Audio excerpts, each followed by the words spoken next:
Today we're delving into sensitive but critical topic, parental alienation. Our guest Charlie is an expert parental alienation coach who brings a lot of knowledge and personal experience to the table.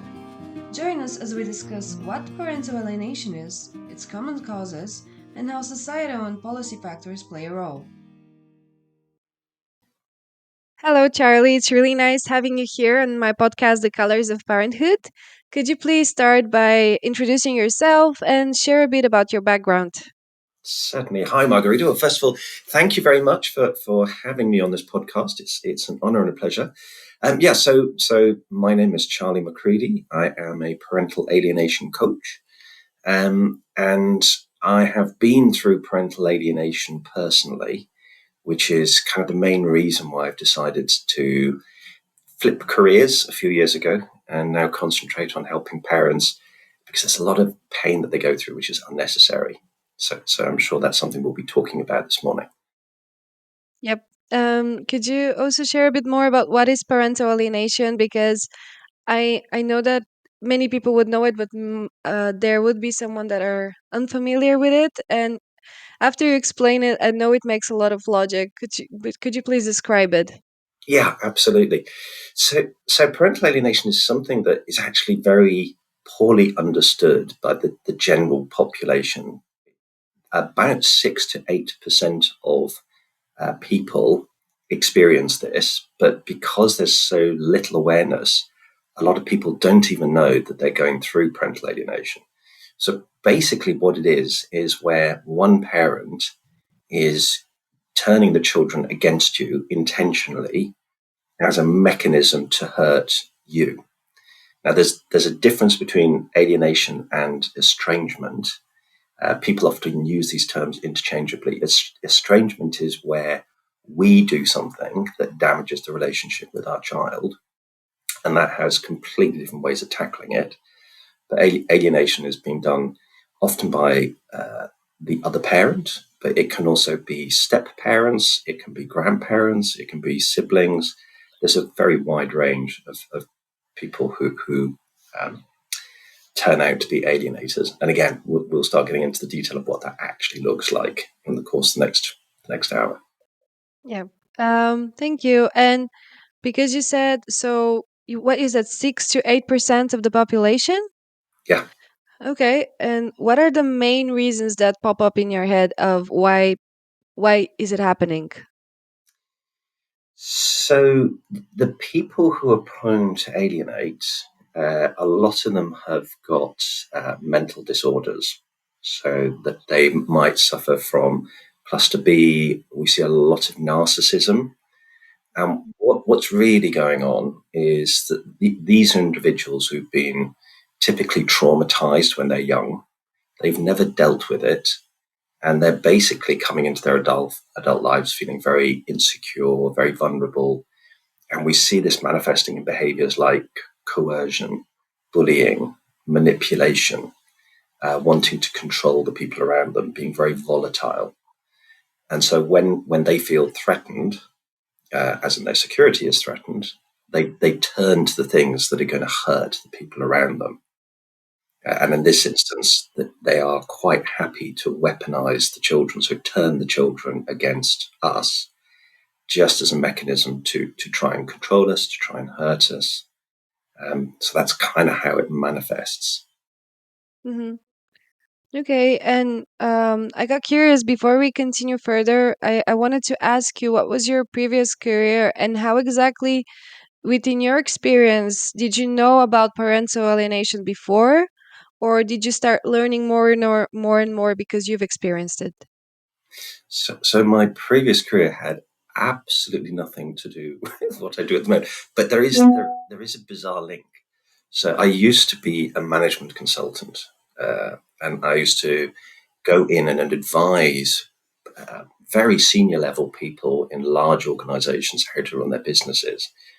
But what I was really doing is I was taking very complex situations, and all the businesses are different, and I was trying to make it as simple as possible for these senior managers or the executives to understand what they needed to do. Um, that's what I do with parental alienation.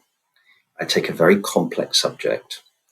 Everybody's case is different, and I try and make it as simple as possible for the parents so they can understand, what is the small number of things that I can do that are going to make a really big difference. And how I came across alienation was uh, I went through it. I was in a very high conflict divorce. Um, and I was very surprised at the point in time that we physically separated. My children were turned against me almost overnight. And it's only really on reflection. I had no idea what I was going through at that point in time. I had no idea about parental alienation. I didn't understand this experience. I just thought it was me. I just thought it was an ex-wife who was being very, very difficult. But when I really got to understand what this was that I was dealing with, I realized that I'd gone through about 10 years of what I call pre-alienation. A lot of parents will be going through this. It's the beginning stages of the narrative where you're being undermined as a person, as a character, as a parent. And then that lays the foundations so that when the alienating parent wants to or tries to turn the children against you more openly, the children have already had all this negative narrative for you for such a long period. And it's also normally a fear-based relationship with the alienating parent. So the children always having to appease the alienator. So what I started discovering was, is this some sort of bipolar behavior? Is it something to do with narcissism? I started looking into kind of psychology and Mhm. began to understand progressively that this was manipulation, this was coercion. I didn't know it was parental alienation probably until about 2 or 3 years in. Okay.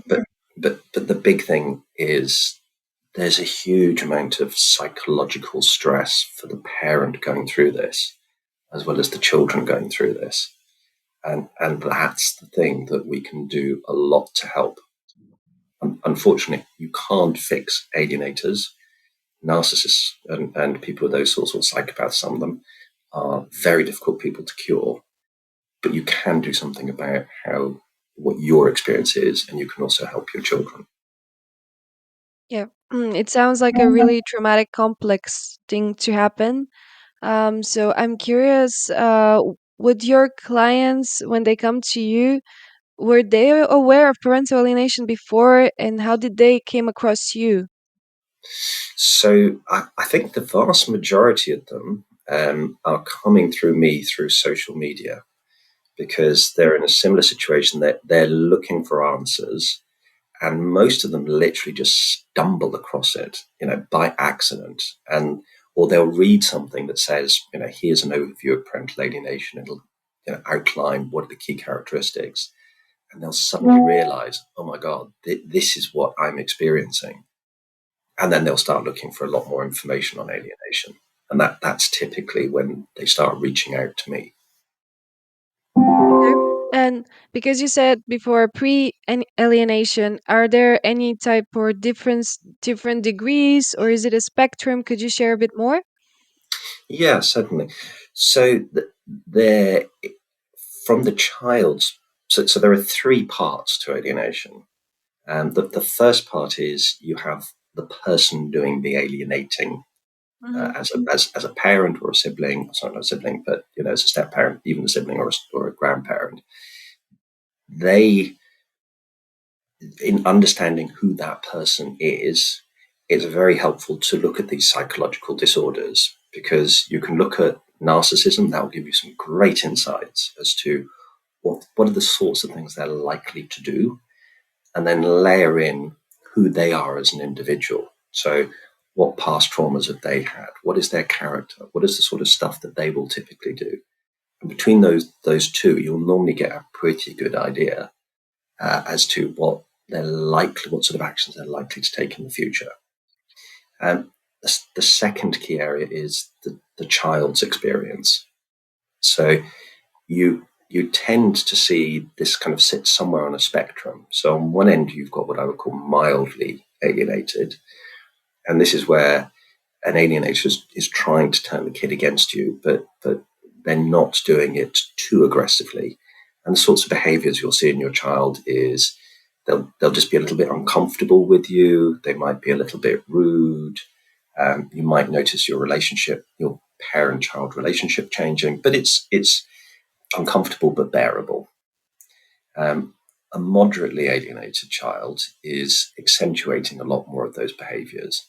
So you might see them trying to parent you because they're being adultified, um, or parentified. It's the same thing, but basically they are being treated like a peer rather than a child.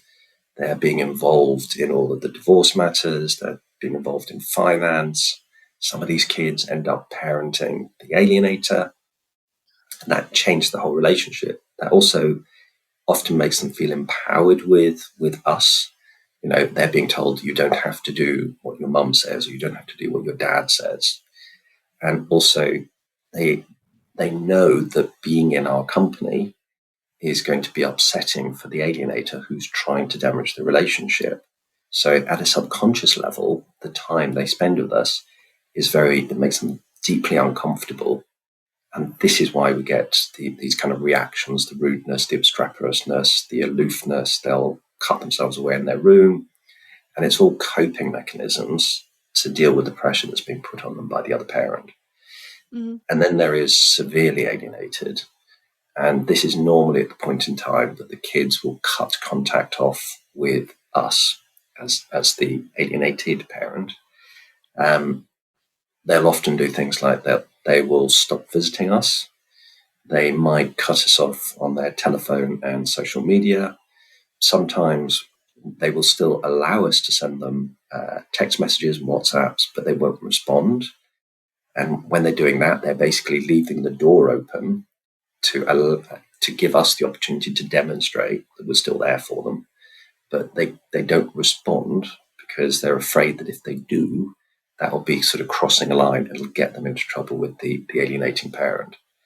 And at the point in time that the children go no contact, that's when it becomes very difficult to rebuild the relationships because you don't have the opportunity, you don't have the contact.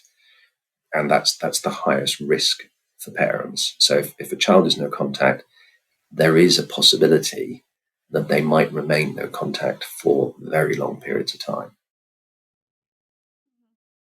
Um, okay, so many questions just popped up in my head, but I'm really curious. Is there a trend when it comes to when the parental alienation happens when connected to the child's ears? I mean, if it's a, yeah, is there a trend when it comes to if it's a older child or no? The simple answer, yes and no. So the thing that really underlines instances of alienation tend to be the separation of the couple, the married couple or the Okay. partnership. That tends to be the first key driver. Um, there's always there's always a catalyst for alienation starting. So separation is one thing. There's five big triggers for the alienators because they're insecure, vulnerable people. The first one is that separation point. The second one is anything to do with court. So your divorce will go through court, your financial situation will go through court, custody will go through court. And these are all things that make the alienators feel very uncomfortable because they can't control it. And anytime an alienator is uncomfortable, one of their key responses is to increase the alienation as a way of kind of demonstrating their pain. The third key trigger, money. Hmm. So, of course, when you're separating and you're getting divorced, money is one of the big things you need to organise. But also, if they're paying alimony, or if they're paying child support, or if they're receiving child support, um, anything to do with material goods. The the fourth big one is if you have a good relationship with your child, and this is something that they don't want you to succeed in having. So it's counterintuitive. If you have a good relationship, they'll increase the pressure to try and damage that relationship. Another one is if you enter into a new relationship yourself after you've separated. This again is very threatening for them. So they they don't like the idea of a new step parent or a new woman or a new man who's going to be part of the child's life. So often they vilify these people. They really get the children, they turn up the negative narrative against those new partners, which puts a lot of pressure on that new relationship for us. So that's five of the triggers. In terms of age, it tends to be more around when you separate rather than the age of the child. So that covers like every age group. Sometimes alienation doesn't start until they're not children anymore; they're adults. We see alienation beginning in the 20s and 30s, but more often when they're children. And another time that tends to pop up, um, kind of almost the most, is when children are between the age of 10 and 15. And, Okay. and that's, it seems to coincide with when people get separated. Quite often, the alienation can increase when a new partner comes on the scene with the alienator, particularly if the alienator is a man and the new partner is a woman. And sometimes women, I'm not being sexist, but women can be very kind of territorial about these relationships, and they encourage the man to stop paying, to stop sharing custody with the ex, and to stop paying money to the ex, and it becomes a money thing and it becomes a control thing. And also, when children are in their teen years, that's a particularly challenging time for an alienated parent because the legal system takes into account what the child is saying in terms of their preferences for where they're going to spend their time. And it absolutely plays into the alienator's hands because they basically brainwash and groom the child, get them to make statements to social services and to the law court saying, I want to spend all my time with my mom or my dad. And the psychologists don't have the skills at the moment to pick up a lot of the children's lies and defense mechanisms that, basically they don't want to be necessarily with that alienating parent, but they have to be for self-protection. So it's a very, very long answer to a very simple question, but it's actually a very complicated question. Yeah, and I just started wondering now because you've said that psychologists don't have like the tools or don't know how to pick up lies. And I think it's just also many people won't bother to think that deeply and they would just believe decide like a clean coin, or yeah, it's just why would they think more about this side? It's Yeah. just a really complex thing because we talk about manipulation here and it can be really tricky to pick it up. I was wondering, because you've said that there are signs, you've shared with us what are the signs. So are people coming to you during the alienation process or mainly after it happens? Because my guess is that people were just not informed that they have to look at about the signs and maybe take precaution or take action before the whole process has begun. Yeah. So that there's, I have parents come to me. It's never, it's generally not before alienation begins. So in that pre-alienation stage, people are typically unaware of kind of what the direction of travel is and how this might manifest. But I do get a lot of parents from the point in time that they realize that they're being alienated. So it might be a few weeks or a few months into their child dramatically changing their behaviors. And that prompts them to kind of assess what's happening. And some of them realize that they're going through alienation. Mm. So it's kind of on a spectrum. Some people are just in the first early weeks and months. Some people have been experiencing this for 1 to 3 years, so quite a long period of time. And the dynamics of alienation are changing all the time in terms of their relationship with the child and the child's behaviors. And then some parents are coming to me because they're still emotionally stressed by that experience. and there might be no contact with the child, that they are still going through grief and guilt and shame. In fact, there are 9 emotional experiences that a parent will typically have. So they'll feel grief, because it's the loss of the child, but it's like a living bereavement. So it's Yeah. grief for the time they've already lost, grief for the time they're losing today, and grief for the time that they're anticipating they're going to lose in the future. There's guilt, because every parent, although it's not their fault, they always feel guilty. And most of the alienated parents are empaths. There seems to be, it's like we tend to be empaths. The people alienating tend to be narcissists. It's kind of just a simple way of categorizing it. So we're really good at beating ourselves up, which is why we focus on the guilt.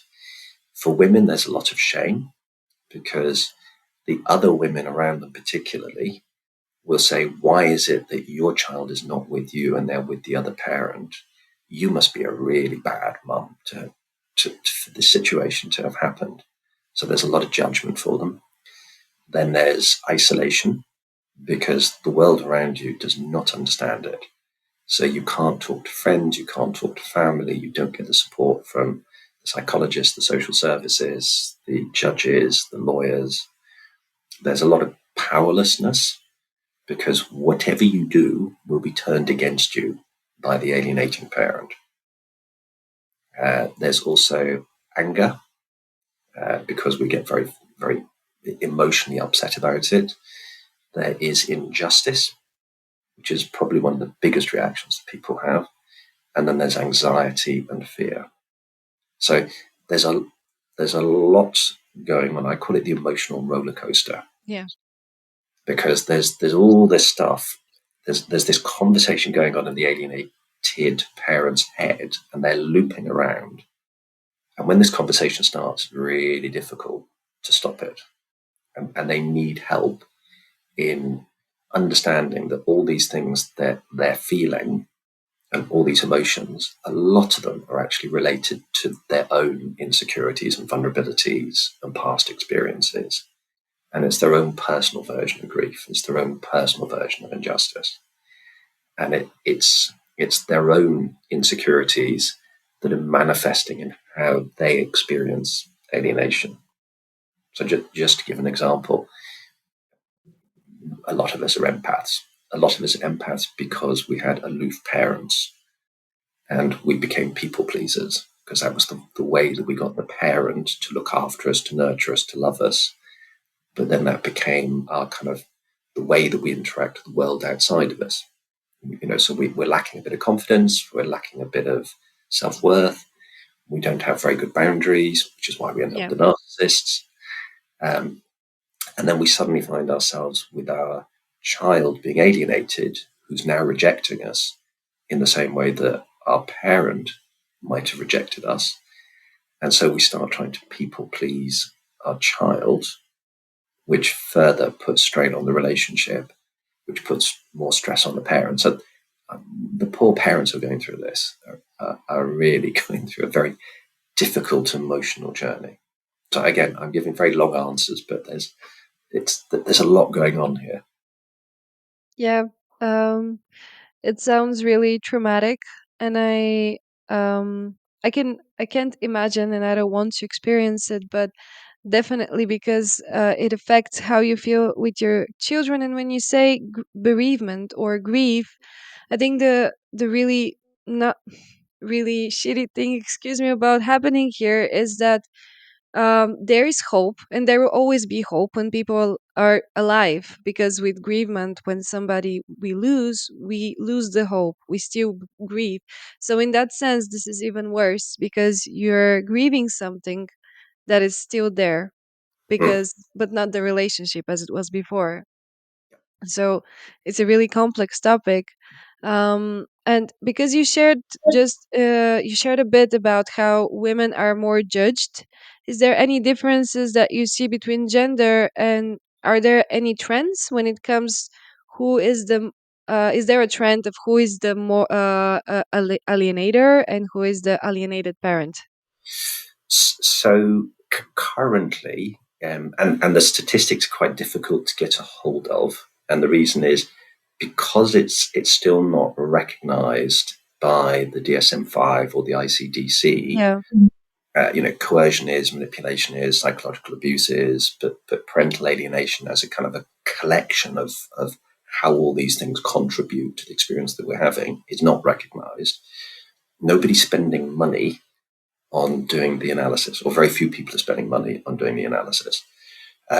So there are stats, but they tend um, they tend to be a little bit inconsistent around the world. But having said that, broadly, it's somewhere between 35-65 and sort of 60-40, where 60% of the people doing the alienation are women, or 30, also down to 55, also down to between 60 and 65% is women Okay. who are doing it. We haven't done the research to kind of classify exactly why that is happening, but it might be as simple as if somebody who has a mental disorder wants to hurt somebody else, they will use whatever is available to them. So very often for women, the children, because they're often the homemaker rather than the breadwinner. So the children is an available tool to hurt the other person. I see a lot with men where they use money as a mechanism to hurt women. So they'll often use both money and the children if it's the man doing the alienating. Mm-hmm. That makes a lot of sense. And also, I think with women, when it comes to emotional, psychological disorders, we are prone to experience more of the personality disorders statistically. So maybe Mm-hmm. that can play a hand here as well. Um, Very possible. Can I go back quickly to grief, because yeah. that is such an important subject for parents. And you're exactly right. It is a living bereavement of somebody who's still alive, which makes it even harder because the normal process that we go through in bereavement is very similar to alienation, with the shock, the denial, and the bargaining, and then, you eventually work your way through depression and up to acceptance. But acceptance for an alienated parent is different, but it is possible. So because I have to help parents go through acceptance of what is happening with them today, because a lot of parents, that's part of their problem, is they don't want to accept it because it's too painful. But you said the words hope, which is so important. So acceptance to an alienated parent is, I understand that something that I don't want to happen is happening today, but that is the reality for my child. That's the reality for me. But I always have hope that it's going to be different in the future. And in a lot of instances, and again, we don't have hard statistics for this, but the vast majority of children do end up having some form of relationship with their parent, the alienated parent again, albeit it's a different relationship, because Hmm. the damage that gets done during that alienation process means that our children, for instance, become adultified. So they are acting as if you might have a child who's 12, 13, 14, but is being treated by an adult, by the alienating parent. They're being shared all the information about what's going on in the courts, shared all the information about the money. They're being told personal information about the alienated parent. They might be given additional responsibilities within the household. They might be asked to look after their siblings, and all these things turn them into young adults. Um, that changes the relationship with the alienated parent forever, or their sense of discomfort with us can have a big impact on that child for decades. Um, so I also want to talk about trust, because the big question that everybody asks, how do I rebuild relationships with my kid, an alienated, an alienated child? And at the bottom, there's a lot of things you need to do, but the most fundamental is to remember that a child has to trust you in order that they can start rebuilding a relationship with you. And this links in with the grief and all those other emotions, because parents have to heal themselves in order that they can help rebuild trust with the kid. And the way this works is, and this is something that parents, it's the biggest issue, because they are so focused on helping their kids, they don't recognize that their own mental state, their own emotional state, is stopping them from rebuilding the relationship with the kids. So if you're an alienated parent and you're still sensitive and get triggered by your kid being rude to you, your kid not demonstrating love to you, your kid not sharing information about their lives with you, or talking about things they do with the alienating parent, if we get triggered by any of that, the message we're giving our kid is, I'm not healed, I'm not comfortable, so you can't talk to me about that stuff. And for the poor kid, they want to be able to slowly share their experience. And so that trust is as simple as, if they say something to us and we get triggered, and triggered means we change our facial expression, we change our body language, we change the Yeah. tone of our voice, we go quiet, we say something negative, they even pick up on our energy. That will stop your kid from feeling safe with you, and it'll stop them feeling that they can trust you. So that there's really, I think for this podcast, that is probably the biggest message for any parent. You have to go and heal yourself, as well as learning about what your child is experiencing, so that you can truly help your child. But you have to be in a good space yourself. Yep. Um, I can only imagine if a parent actually is triggered. For instance, if a child is talking about the other parent and his experiences at school or something like that, and if the alienated parent gets triggered in an impulsive way, that's an unsafe environment. I'm just describing what you've shared. Absolutely, yeah. And it's so easily done, because the alienated parents have been put through essentially a trauma, Yeah. and stressful, highly stressful situation, sometimes for long periods of time. And it's different according to where they are in that sort of cycle of experience, because in the early stages of alienation, um, parents are particularly raw and sensitive, because it's a new experience. Um, they're also at a point in time when they're trying to defend themselves, to stop the relationship getting any worse. And when they're defending themselves, they're actually undermining the trust with the alienating kid.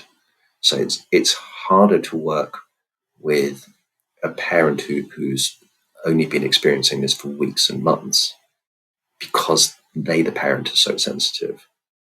But as the parent goes longer through that process, it becomes a bit easier to work with them, because they have a greater understanding.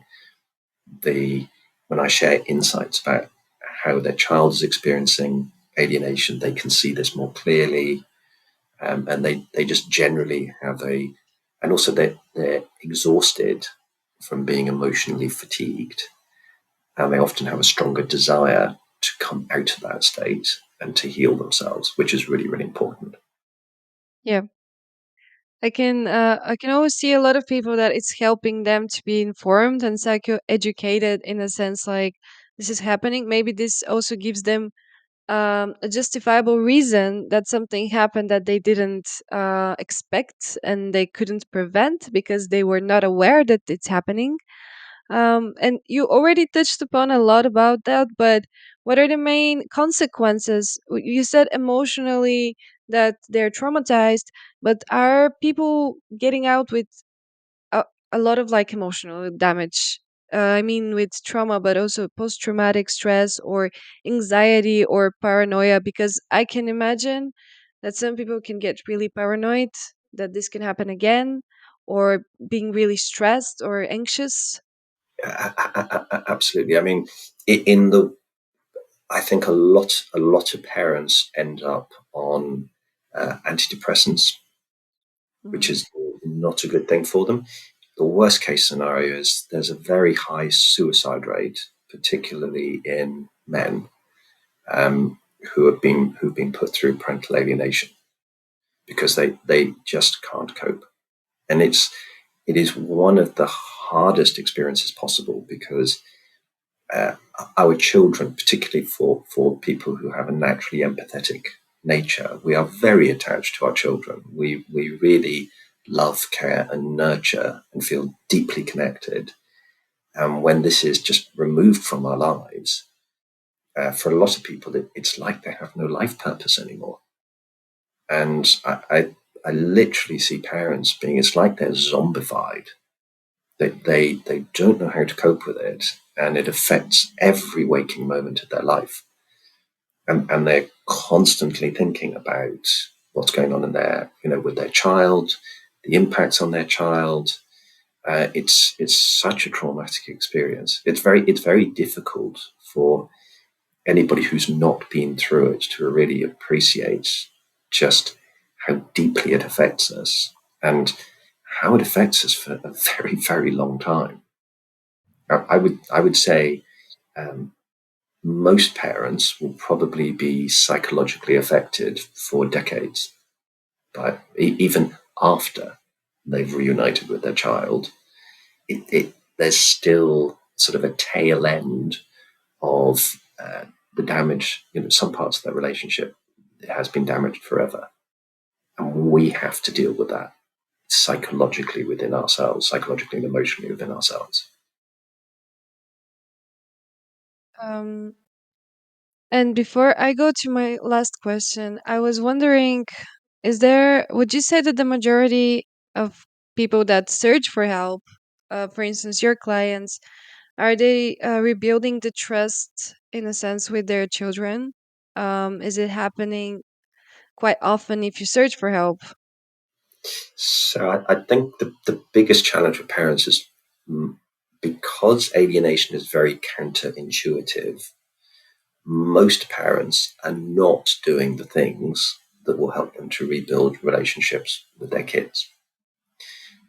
A lot of parents are still operating on the basis of kind of what would you do if it was a normal family situation, and this is the opposite of normal. It's very counterintuitive.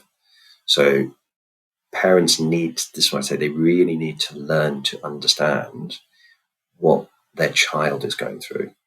So all of the behaviors that the child is typically demonstrating are coping mechanisms to protect the child's safety.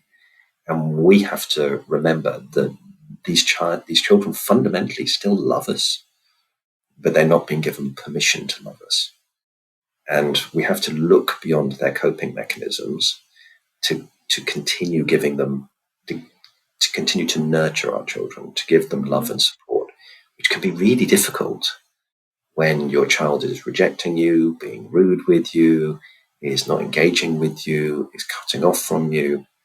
Um, and in fact, one of the things that you learn as a parent is a whole new level of love for your kid, which is about loving somebody who is being unlovable, but persisting and having a lot of patience and keeping a focus on how do I rebuild that trust. But that's Yeah. the bit that parents need to go off and learn about.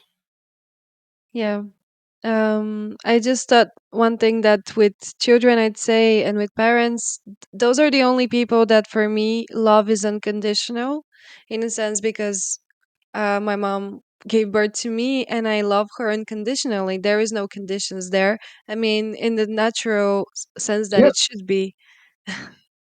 And this, I mean, actually, this is one of the things that the psychologists should be focusing on when they see a child rejecting a parent who was previously available, loving, nurturing. I don't think there's enough investigation that goes into looking at, well, what has changed that they've suddenly rejected that parent. Because if there's, and this is where the estrangement versus alienation comes in, if there's Yeah. signs of a parent having done things that would naturally estrange the child from them, well, that's understandable. You can do something about it. If it's alienation, then the child it reacts in completely different ways. And again, these are detectable, but it's just a matter of raising awareness and then providing the appropriate training so that we can address it. And I'm not, I don't wish to criticize the psychologists, but it's more a case of why why would you know about something that nobody knows about? It's the same thing for the parents. We don't know about it because nobody tells us about it. Yeah. So when we experience it, of course, we're blindsided and we don't know how to react and respond. And I think we're going to continue having this issue until parental alienation is recognized. When it is, it'll be put on the curriculum for training for all of the psychologists worldwide and all the therapists and counselors. There'll be refresher training, so they'll all be trained up on this. It's like a new pathology, and they'll all be trained up on it. And then the psychologists are the people who will provide the support to social services, the legal system, the judges, the schools, the police. So it all starts, I think, with encouraging the psychologists to recognise this, and then the rest of it will naturally fall into place. But until then, parents are left dealing with this situation pretty much by themselves. Hmm. There's Yeah. far too few people like me out there. Yeah. I would say it's a really not that uh, often talked about topic, and I don't think many people know it as a term, even though it makes sense, as I said in the beginning. But from my point of view as a psychologist, also there's so many topics that are not covered, and specifically when we speak about parents, I don't know why now people are starting to talk more and more about parental health, parental mental health, and Mhm. more topics are emerging when this is a really essential thing because we talk about raising children also. Yeah, um yeah, I hope it will change, and I think people there is a trend happening focusing more and giving more money to research on parents overall. So we'll yeah. see. I certainly hope so because also you talked about the psychological effect on the parents, which is significant. It The real damage is the psychological damage to the children Yeah. because um, they are profoundly affected by this loyalty conflict. They go through cognitive dissonance. Um, there seems to be evidence that some children are being diagnosed as having ASD, ADHD, transgenderism comes out, and this is kind of all evolving kind of science and research that's starting to pick this up. But I know from personal experience that 15 years later, I'm still nurturing my own children through the trauma that they've experienced. And I can't have an open conversation with them to say, but this happened and that happened, that happened. I just have to encourage them and help them through their experience. But when you've been taught that a parent is that one parent is a bad person, and then you begin to psychologically believe that, and it becomes kind of part of your subconscious blueprint. Yeah. That can be really quite difficult for a child to recognize and to then seek support and then get the right support and actually address it. And it all becomes a bit intergenerational.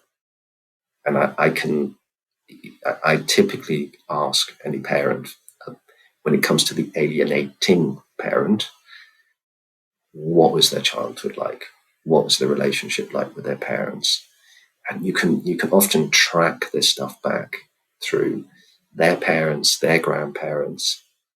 They just the way that they were each brought up, the relationships they have with their parents, the way that they then behave themselves, all of their traumas, and when you look at it, it's starkly obvious why a lot of this is happening. And if we don't start fixing the the current generation, if we don't help the current generation of alienated kids, they're going to go on and Yeah. get into troubled relationships themselves. Yeah. It's a chain reaction of Uh, uh, everything repeating. uh, Um, But I would say for any any parent who believes they are being alienated, please go and get support. Go and understand what alienation is, how it's affecting your kids, how it's affecting you, and go and get help, because just reading books is uh, it's a bit like, if I make the analogy of a car, cars are pretty complicated. You wouldn't pick up a book and start saying, how do I fix my car when it breaks down? You'd take it to a garage and you'd say, can I get a professional to start helping me with this, please? Because it's complicated and you don't understand how it works. And the problem with alienation is you can get books uh, on narcissism and um, personality disorders.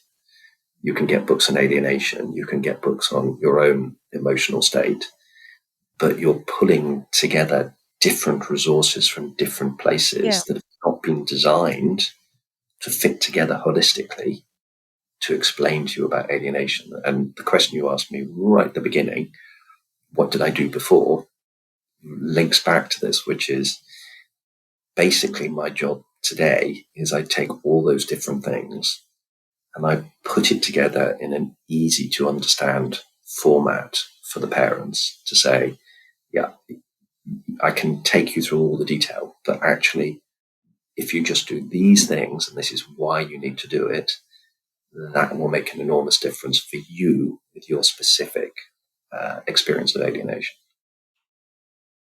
Yeah. I And can. that's what parents really need. Thank you, Charlie. That was really insightful. I have so many more questions and like maybe discussions in my head. The whole process of how this happens and what are the consequences for kids and parents. But I will leave that for another time because we have to wrap up. But I think this was the first step of people knowing more about this in different countries, because I hope many different people would hear it from different parts of the world. So thank you so much for being here and sharing your insights in this sense of parental alienation. It's an absolute pleasure, Marguerite, and thank you again so much for giving me the opportunity to help raise awareness.